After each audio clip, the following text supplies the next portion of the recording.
सत्य, ईमानदारी और निरंतरता के सिद्धांतों पर आधारित स्थानीय, राष्ट्रीय और अंतर्राष्ट्रीय समाचारों को टेक्स्ट, ऑडियो और वीडियो के रूप में साझा करने के लिए लाइक, कमेंट और शेयर करें। अब संक्षिप्त समाचार सुनिए। तेजस्वी यादव और सम्राट चौधरी ने जीत दर्ज की। बाकी हॉट सीटों पर कौन आगे और कौन पीछे? योगेंद्र यादव ने बिहार चुनाव के नतीजे को लेकर कहा, मैं हैरान नहीं हूं। और क्या कहा? प्रशांत किशोर कैसे फर्श पर, उनके दावे बिहार चुनाव में क्यों हवा हो गए? मैथिली ठाकुर, अनंत सिंह, तेज प्रताप, उसामा और खिसारी की सीटों पर ये हाल। नेहरू परमाणु कार्यक्रम को लेकर थे बेहद संजीदा। आजादी के बाद पहले पखवाड़े में लिया था अहम फैसला। अल फलाह यूनिवर्सिटी की डॉक्टर शाहीन सईद के घर वालों ने क्या बताया? बिहार में मतगणना, वे बातें जो आपको जानना जरूरी हैं।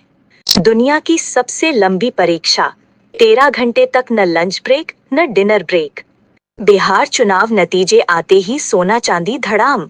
24 के गोल्ड 4,100 रुपए गिरा, सिल्वर 7,900 रुपए सस्ती। 42 गेंद 144 रन और 15 छक्के। वैभव सूर्यवंशी ने 32 बॉल्स पर ठोका शतक। गेंदबाजों में मचा हड़कंप। अब पूरी बाकी खबर सुनिए। बिहार विधानसभा चुनावों की मतगणना जारी है और लगभग 10 घंटे की गिनती के बाद रुझानों में एनडीए 200 से अधिक सीटों पर आगे चल रही है, जबकि महागठबंधन लगभग 34 सीटों पर आगे है।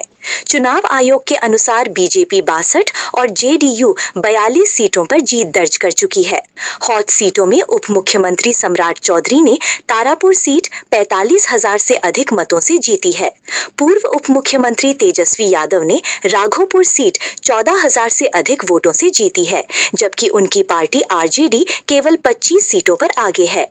तेज प्रताप यादव महुआ सीट पर 30 स्थान पर हैं और उसी सीट पर लोक जनशक्ति पार्टी रामविलास के उम्मीदवार संजय कुमार सिंह बड़ी बढ़त बनाए हुए हैं।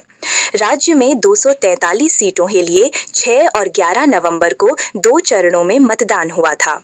बिहार विधानसभा चुनाव 2025 के ताजा रुझानों में एनडीए गठबंधन ने 200 से अधिक सीटों पर बढ़त बना ली है, जबकि विपक्षी महागठबंधन सिर्फ 35 सीटों पर आगे चल रहा है। कुल 122 सीटों के बहुमत के लक्ष्य के मुकाबले एनडीए 201 सीटों के साथ स्पष्ट बहुमत की ओर बढ़ता दिख रहा है। दूसरी ओर जन सुराज को कोई बढ़त नहीं मिली है और अन्य दल 7 सीटों पर आगे हैं।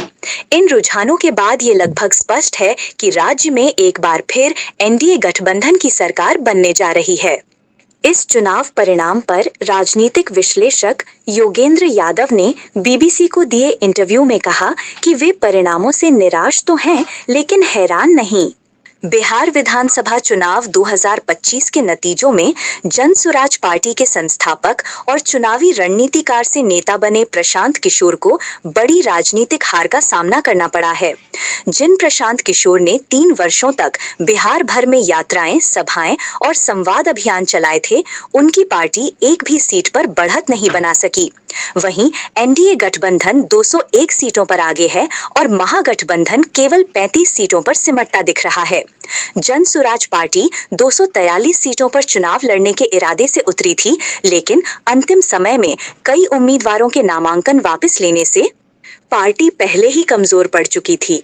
चुनाव अभियान में प्रशांत किशोर ने शिक्षा, रोजगार और पलायन को मुख्य मुद्दा बनाया, लेकिन जनता तक ये संदेश समर्थन जुटाने में सफल नहीं हो पाया। बिहार विधानसभा चुनाव 2025 में अलीनगर और मोकामा जैसी चर्चित सीटें विशेष रूप से चर्चा में रहीं। अलीनगर में बीजेपी उम्मीदवार और लोकप्रिय मैथिली गायिका मैथिली ठाकुर लगातार बढ़त बनाए हुए हैं, जबकि आरजेडी के विनोद मिश्र दूसरे स्थान पर हैं। मोकामा सीट भी सुर्खियों में रही, जहां जन सुराज उम्मीदवार के समर्थक की हत्या के मामले में मुख्य अभियुक्त बनाए जाने के बाद जेडीयू उम्मीदवार अनंत सिंह को मतदान से पहले ही गिरफ्तार किया गया था। इसके बावजूद चुनाव परिणामों में अनंत सिंह ने जीत दर्ज की, जबकि दूसरे नंबर पर आरजेडी की वीणा देवी रही हैं, जो बाहुबली नेता सूरजभान सिंह की पत्नी हैं। मोकामा क्षेत्र में अनंत सिंह और उनके परिवार का 35 वर्षों से प्रभाव रहा है, जिसे वर्ष 2000 में सूरजभान सिंह ने कुछ समय के लिए चुनौती दी थी। भारतीय परमाणु कार्यक्रम के जनक होमी जहांगीर भाभा और जवाहरलाल नेहरू के बीच संबंध भारत की वैज्ञानिक प्रगति के इतिहास में विशेष महत्व रखते हैं। दोनों की पहली मुलाकात का सटीक विवरण उपलब्ध नहीं है, लेकिन इंदिरा गांधी के अनुसार उनकी पहली भाभा से भेंट 1938 में समुद्री यात्रा के दौरान हुई थी। भारत की स्वतंत्रता के मात्र 2 सप्ताह के भीतर नेहरू ने भाभा के नेतृत्व में board of research on atomic energy की स्थापना की, जिसने देश के परमाणु कार्यक्रम की नींव रखी। समय के साथ भाभा परमाणु ऊर्जा आयोग, Tata institute shoot of fundamental research और 1955 में अलवाई के थोरियम प्लांट व ट्रॉम्बे के पहले परमाणु रिएक्टर जैसे महत्वपूर्ण संस्थानों और परियोजनाओं के प्रमुख बनकर उभरे।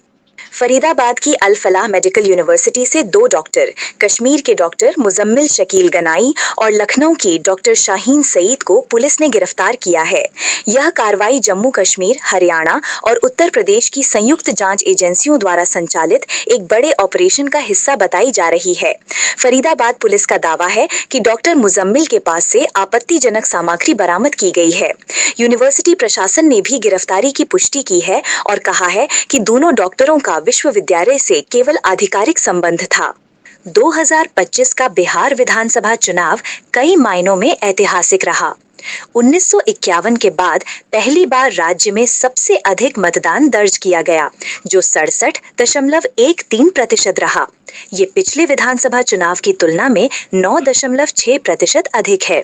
विशेष रूप से महिलाओं की भागीदारी पुरुषों से कहीं अधिक रही। पुरुषों का मतदान प्रतिशत 62.98%, जबकि महिलाओं का 71.78% दर्ज हुआ।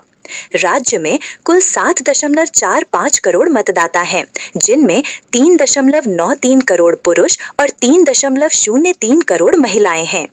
51 करोड़ महिला वोटर शामिल हैं। चुनाव 2 चरणों में हुए। पहला चरण 6 नवंबर और दूसरा चरण 11 नवंबर को। अब तक के रुझानों में एनडीए 202 सीटों के साथ भारी बढ़त बनाए हुए है, जबकि महागठबंधन 34 सीटों पर सिमटा हुआ है।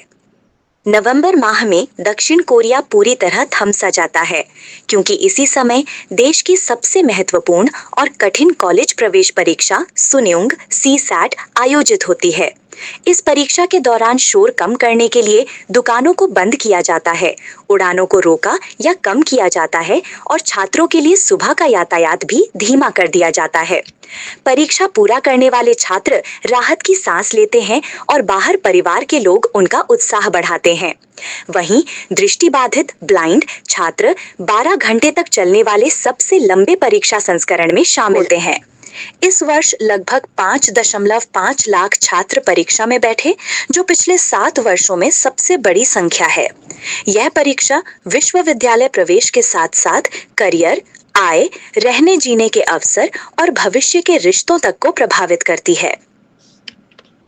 पिछले 4 दिनों से लगातार बढ़ रही सोना और चांदी की कीमतें बिहार विधानसभा चुनाव परिणाम वाले दिन अचानक थम गईं। अंतर्राष्ट्रीय और घरेलू दोनों बाजारों में भारी गिरावट दर्ज की गई। कॉमेक्स पर 24 कैरेट सोना 3.15% टूटकर लगभग $4062 प्रति औंस पर पहुंच गया, जिससे प्रति 10 ग्राम सोने की कीमत में 4131 रुपए की भारी कमी आई। चांदी भी 4.91% लुढ़क कर $50.03 पर पहुंच गया, $56 प्रति औंस पर ट्रेड कर रही थी। इसी तरह भारत में MCX और IBJ पर भी सोना चांदी की कीमतों में बड़ी गिरावट देखने को मिली। MCX में सोने में करीब 4100 रुपए और चांदी में 7900 रुपए तक की गिरावट दर्ज की गई। बिहार में चुनावी माहौल अपने चरम पर है। वहीं इसी दौरान बिहार के युवा क्रिकेटर वैभव सूर्यवंशी ने दोहा में खेले जा रहे इमर्जिंग एशिया कप में शानदार प्रदर्शन कर सबका ध्यान खींच लिया। इंडिया ए की तरफ से यूएई ए के खिलाफ खेलते हुए वैभव ने सिर्फ 32 गेंदों में शतक जड़ दिया। उनकी पारी में 9 छक्के और 10 चौके शामिल हैं। वैभव 42 गेंदों पर 144 रन बनाकर आउट हुए, जिसमें कुल 11 चौके और 15 छक्के थे।